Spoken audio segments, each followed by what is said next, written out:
Hello everyone, welcome to my channel. दोस्तों, इन videos में मैं आपके सामने पढ़ रही हूँ निर्मला, जो कि प्रेमचंद जी का प्रसिद्ध उपन्यास है। दोस्तों, ये उपन्यास है, इसलिए इसको मुझे छोटे छोटे वीडियोस में डालना पड़ रहा है। ये एक वीडियो में कवर नहीं हो सकता, तो आई होप आप ये प्रॉब्लम समझ सकते हैं।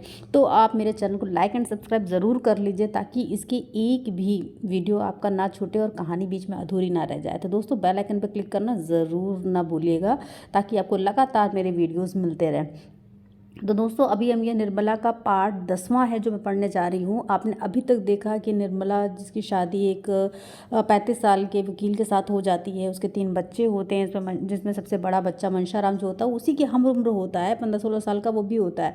तो मनशाराम का धीरे धीरे पहले तो बहुत कोशिश करते हैं निर्मला को कि वो निर्मला का दिल जीत सके, पर निर्मला उनसे बहुत डरती है। उनका सम्मान तो करती है, पर वो प्यार वो नहीं दे सकती जो प्यार वो चाहते थे उससे, क्योंकि वो उससे उसके पिता की उम्र के होते हैं।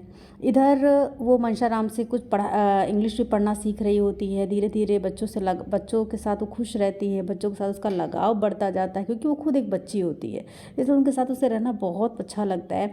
पर ये बात जो मुंशी जी हैं उनको पसंद नहीं आती है, और वो निर्मला पर बंदिशें लगाना शुरू करते हैं। इधर जो उसकी ननद होती है, रुक्मणी होती है, वो भी कोई मौका ताना देने का उसको नहीं छोड़ती, पर निर्मला फिर भी उन बच्चों के साथ मस्त रहती है। धीरे धीरे जो मुंशी जी होते हैं उनके अंदर निर्मला और अपने बेटे को लेकर एक शक घर कर जाता है कि कहीं इन दोनों के बीच में कोई ऐसा रिलेशन ना बन जाए। तो दोस्तों, आगे देखते हैं कि क्या होता है। मुंशी जी क्योंकि पूरी कोशिश में लगे हैं कि किसी तरह वो अपने बेटे को हॉस्टल भेज दें, ताकि उनके अंदर का ये डर निकल सके। अब देखते हैं आगे क्या है। तो निर्मला ने जब मुंशी जी जब प्रश्न पूछा उन्होंने कि भाई तुम क्या हो, तुमको पढ़ाता है, तुम्हें से नहीं पढ़ना चाहिए, तो निर्मला ने तुरंत इस आरोप का खंडन किया कि नहीं, ये बात तो नहीं है, वो मुझे दिल लगाकर पढ़ाते हैं और उनकी शैली भी ऐसी है कि पढ़ने में मन लगता है। आप एक दिन ज़रा उनका समझाना देखिए। तो पर मैं तो समझती हूँ कि मिस इतने ध्यान से नहीं पढ़ाएगी, क्योंकि जो मुंशी जी वो चाह रहे थे, वो उन्होंने बोला था कि ये क्या तुमको पढ़ाएगा, इसको पढ़ाना लिखाना तो आता नहीं है, तो एक मिस रख दूंगा मैं तुम्हारे लिए। तो इसी के बात के लिए निर्मला ने ये बात रखी। मुंशी जी अपनी जो प्रश्न कुशलता पर बड़े इत्मीनान से मूँछों पर ताव देते हुए बोले, दिन में एक ही बार पढ़ाता है या कई बार? निर्मला अब भी इन प्रश्नों का आशय नहीं समझी थी।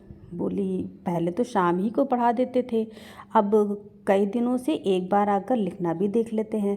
वो तो कहते हैं कि मैं अपनी क्लास में सबसे अच्छा हूँ, अभी परीक्षा में इन्हीं को प्रथम स्थान मिला था। फिर आप कैसे समझते हैं कि उनका पढ़ने में जी नहीं लगता? मैं इसलिए और भी कहती हूँ कि दीदी समझेंगी, इसी ने आग लगाई है, मुफ्त में मुझे ताने सुनने पड़ेंगे। अभी ज़रा देर हुई धमका कर गई हैं। मुंशी जी ने दिल में कहा, खूब समझता हूँ, तुम कल की छोकरी होकर मुझे चराने चली, दीदी का सहारा लेकर अपना मतलब पूरा करना चाहती हो। बोले, मैं नहीं समझता बोर्डिंग का नाम सुनकर क्यों लड़के की नानी मरती है। और लड़के तो खुश होते हैं कि अब अपने दोस्तों में रहेंगे, ये उल्टे रो रहा है। अभी कुछ दिन पहले तक ये दिल लगाकर पढ़ता था, ये उसकी मेहनत का नतीजा है कि अपनी क्लास में सबसे अच्छा है, लेकिन इधर कुछ दिनों से इसे सैर सपाटे का चस्का लग गया है। अभी से रोकथाम ना की गई तो पीछे कुछ करते धरते ना बन पाएगा। तुम्हारे लिए मैं एक मिस रख दूंगा। दूसरे दिन मुंशी जी सुबह सुबह अपने कपड़े वपड़े पहन कर बाहर निकले, और दीवान खाने में कई मुवक्किल बैठे हुए थे। इनमें एक राजा साहब भी थे, जिनमें मुंशी जी को कई हजार सालाना मेहनताना मिलता था, मगर मुंशी जी उन्हें अब वहीं बैठे छोड़कर 10 मिनट में आने का वादा करके बग्गी पर बैठकर स्कूल के हेडमास्टर के यहाँ पर जा पहुँचे।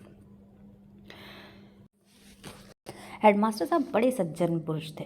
वकील साहब का बहुत आदर सत्कार किया, पर उनके यहाँ एक लड़की की जगह खाली नहीं थी।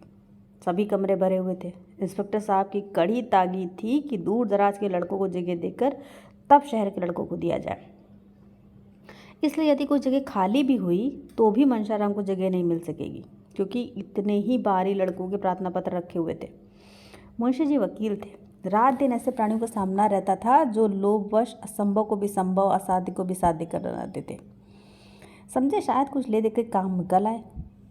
दफ्तर के क्लर्क से इस ढंग से कुछ बातचीत करनी चाहिए, पर उसने हंसकर कहा, मुंशी जी, ये कचहरी नहीं स्कूल है। हेडमास्टर साहब के कानों में इसकी भनक भी पड़ गई ना तो पैजामे से बाहर हो जाएंगे और मनशाराम को खड़े खड़े निकाल देंगे। संभव है अफसरों से शिकायत कर दें। बेचारे मुंशी जी अपना समूह लेकर रह गए। अब 10 बजते बजते झुंझलाते हुए घर लौटे। मनशाराम उसी वक्त घर से स्कूल जाने को निकला। मुंशी जी ने कठोर नेत्रों से उसे देखा, मानो को उसका शत्रु हो, और घर से चले गए। इसके बाद 10-12 दिनों तक वकील साहब का यही नियम रहा कि कभी सुबह कभी शाम किसी न किसी स्कूल के हेडमास्टर से मिलते और मनशाराम को बोर्डिंग हाउस में दाखिल करने की कोशिश में लगे रहते। पर किसी स्कूल में जगह नहीं थी। सभी जगहों पर टका सा जवाब मिल जाता। अब 2 ही उपाय थे, या तो मनशाराम को अलग किराए के मकान में रख दिया जाए या किसी दूसरे स्कूल में भर्ती करा दिया जाए। अब ये दोनों बातें आसान थी। गांव के स्कूलों में जगह अक्सर खाली रहती थी, लेकिन अब मुंशी जी का जो शंकित हृदय था, यानी उनके जो दिमाग में शंका भरी हुई थी, कुछ शांत हो गया था। उन्हें लगा कि यार अब मतलब गांव के स्कूलों में जगह मिल ही जाएगी। उस दिन से उन्होंने मनशाराम को कभी घर में से जाते ही नहीं देखा। यहाँ तक कि वो खेलने भी नहीं जाता था। स्कूल जाने से पहले और आने के बाद बराबर अपने कमरे में बैठा रहता। गर्मी के दिन थे, खुले हुए मैदान में भी देह में पसीने की धारें निकलती थी, लेकिन मनशाराम जो था वो अपने कमरे से बाहर ही नहीं निकलता था। उसका जो स्वाभिमान था वो कहीं ना कहीं कुचल गया था, क्योंकि उस पर एक आरोप लगा था कि आवारा होने का। क्योंकि उस पर ये उसके पिता ने आरोप लगाया था कि तुम आवारागर्दी करते रहते हो, जबकि वो एक पढ़ने लिखने वाला एक सभ्य बच्चा था।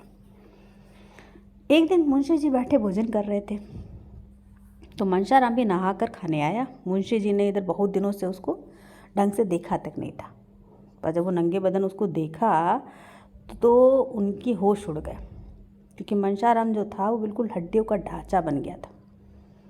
चेहरे पर उसका जो भी तेज था वो सब खत्म हो गया था, एकदम घुल के कांटा हो गया था। पूछा, आजकल तुम्हारी तबीयत अच्छी नहीं है क्या? इतने दुर्बल क्यों हो? मनशाराम ने धोती ऊपर चढ़ाकर कहा, ओढ़ कर कहा, तबीयत तो बिल्कुल अच्छी है। मुंशी जी बोले, फिर इतने दुर्बल क्यों? मनशाराम बोले, दुर्बल तो नहीं हूँ, मैं इससे ज़्यादा मोटा कब था? मुंशी जी बोले, वाह, आधी दे भी नहीं रही और कहते हो मैं दुर्बल नहीं हूँ। क्यों दीदी, ये ऐसा ही था। अब रुक्मणी को तो भाई ताने देने का एक और मौका मिल गया। रुक्मणी बोली, आंगन में खड़ी तुलसी को जल चढ़ा रही थी और बोली, दुबला क्यों होगा? अब तो बहुत अच्छी तरह से पालन पोषण हो रहा है। मैं तो गवारन थी, लड़कों को खिलाना पिलाना नहीं जानती थी, चाट खिला खिला कर इसकी आदत बिगाड़ रही थी। अब तो भाई एक पढ़ी लिखी गृहस्थी के कामों में चतुर औरत आ गई है, दुबला हो इसके दुश्मन। मुंशी जी बोले, दीदी तुम बहुत अन्याय करती हो। तुमसे किसने कहा कि तुम लड़कों को बिगाड़ रही हो? जो काम दूसरों की किए नहीं हो सकते तुम्हें खुद करना चाहिए। यह नहीं कि घर से कोई नाता ही ना रखो। जो अभी खुद ही लड़की है वो लड़कों की देख रेख क्या करेगी? ये तो तुम्हारा काम है ना। रुक्मिणी बोली, जब तक अपना समझती थी तब तक करती थी, जब तुमने गैर समझ लिया तो क्यों, क्या तो मुझे क्या पड़ी है कि मैं तुम्हारे गले चिपटूं? पूछो कितने दिनों से दूध नहीं पिया?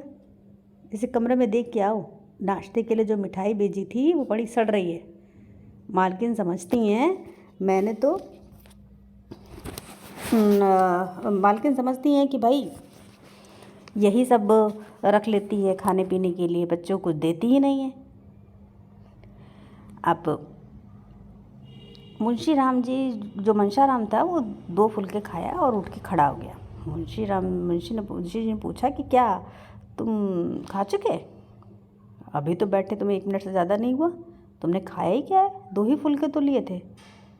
मनशाराम ने संकुचाते हुए कहा, दाल और सब्जी भी तो थी, ज़्यादा खा जाता हूँ तो गला जलने लगता है, खट्टी डकारें आने लगती हैं। मुंशी जी भोजन कर उठे, लेकिन बहुत परेशान थे। उनको था कि अगर ये लड़का ऐसे दुबला होता चला गया तो बहुत जल्दी किसी भयंकर रोग में पड़ जाएगा। उन्हें रुक्मणी पे बहुत क्रोध आया, क्योंकि रुक्मणी के अंदर जलन भरी हुई थी कि अब वो घर की मालकिन नहीं है, और वो ये नहीं समझती थी कि घर की मालकिन बनने का उससे क्या अधिकार है। जिसे रुपयों का हिसाब तक करना नहीं आता वो घर की मालकिन कैसे हो सकती है? 1 साल तक तो बनी थी, पर 1 भी पाई की बचत नहीं कर पाई थी। मुंशी जी दिन भर इसी उधेड़ बुन में पड़े रहे। 2-4 मित्रों से ज़िक्र भी किया। लोगों ने कहा कि भाई उसका खेल कूद बंद मत करो, उसे बाधा मत डालो, क्योंकि अभी इस उम्र में कैद कर देना सही बात नहीं है। खुली हवा में चरित्र के भ्रष्ट होने की संभावना कम रहती है।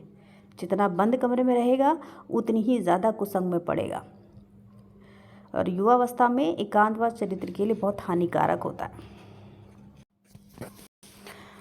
मुंशी जी को अब अपनी गलती मालूम हुई। घर लौटकर मनशाराम के पास पहुँचे।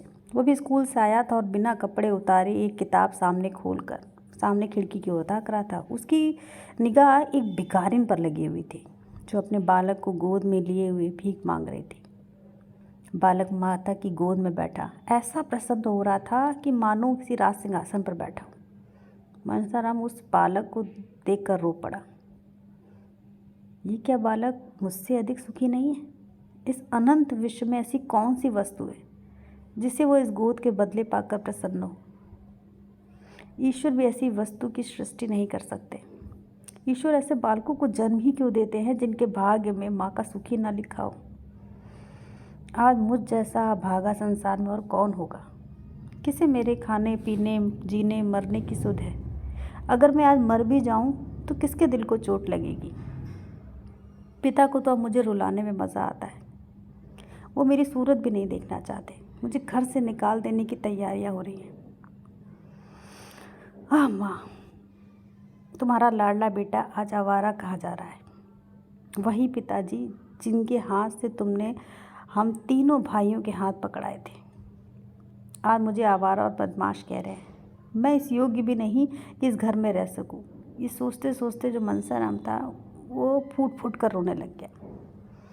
उसी समय भाई मुंशी जो तोताराम जी थे वो कमरे के अंदर आकर खड़े हो गए। मनसाराम ने चटपट अपने आंसू पोंछ डाले और सिर झुकाए खड़ा हो गया। मुंशी जी ने शायद पहली बार उस कमरे में कदम रखा था। मनसाराम का दिल धड़ धड़ करने लगा।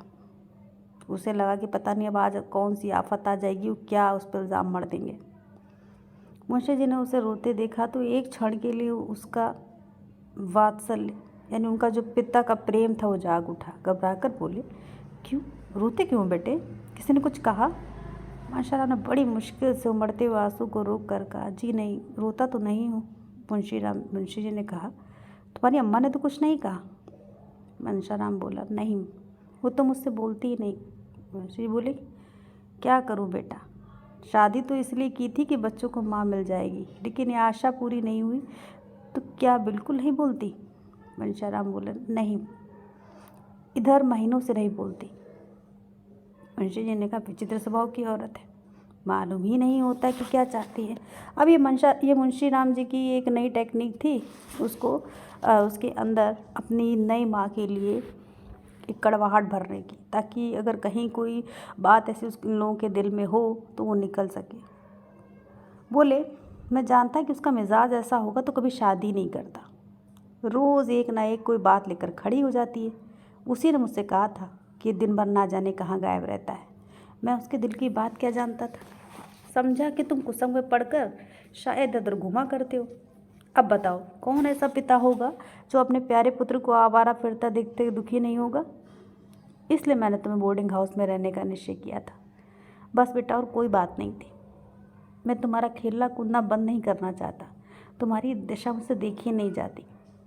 तुम आराम से सुबह शाम मैदान में निकल जाया करो, ताज़ी हवा लिया करो, खेला करो। जिस चीज़ की ज़रूरत है मुझसे कहो। समझ लो कि वो घर में है ही नहीं। तुम्हारी माता छोड़कर चली गई तो क्या हो गया, मैं हूँ ना। बालक का सरल निष्कपट हृदय अपने पिता के इस प्रेम को देखकर पुलकित हो उठा। उसे लगा साक्षात भगवान खड़े हैं।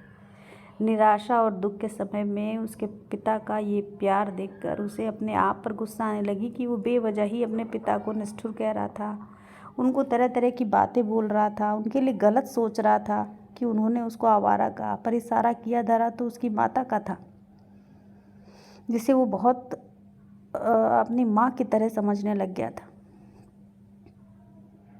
इस समय निर्मला पुत्र और पिता के बीच एक दीवार बनकर खड़ी थी। निर्मला को अपनी ओर खींचने के लिए पीछे हटना पड़ता था और पिता तथा पुत्र में जो अंतर था वो बढ़ता चला जा रहा था। इसका नतीजा ये हुआ कि पिता और पुत्र एक दूसरे के विपरीत होते चले गए। और जिस दिन से तोताराम ने निर्मला से उनके बहुत मिन्नत करने पर भी मनसाराम को बोर्डिंग हाउस में भेजने का निश्चय किया था, उसी दिन से उसने मनसाराम से पढ़ना भी छोड़ दिया था। यहाँ तक कि बोलती भी नहीं थी। उसे अपने पति पे विश्वास ही नहीं हो रहा था कि वो भी कुछ ऐसा सोच सकते हैं। भले ही वो एक सौतेली माँ थी, पर वो ऐसा कभी नहीं कर सकती थी। ऐसी भावना उसके अंदर अपने बच्चे के लिए कभी नहीं आ सकती थी। उनके साथ उनसे खेलना, हंसना, बोलना पसंद था, पढ़ना पसंद था। इसका मतलब ये नहीं कि वो कुछ गलत इरादे से उसके साथ रहती थी या उसके अंदर कोई गलत भावना पैदा हो गई थी। वो उसे अपने बच्चे के तरीके ही ट्रीट करती थी। ऐसे आरोपों से उसका मन भी बहुत दुखी था, पर करती तो क्या करती, बस इस कोशिश में रहती थी कि कहीं ये शक और बढ़ता ना चला जाए। इसीलिए उसने मनसाराम से बात करना तक छोड़ दिया। तो दोस्तों, ये अब तक की कहानी है। आगे की कहानी के लिए, मेरे आगे के वीडियो को सुनने के लिए प्लीज़ बेल आइकन पर क्लिक करना बिल्कुल ना भूलें और लाइक और सब्सक्राइब ज़रूर करें, ताकि मेरे आगे की वीडियो, आगे की कहानी आप लोगों को मिलती रहे। तब तक के लिए ऋचा की ज़ुबानी, निर्मला की कहानी हम फिर सुनेंगे। Bye bye, take care.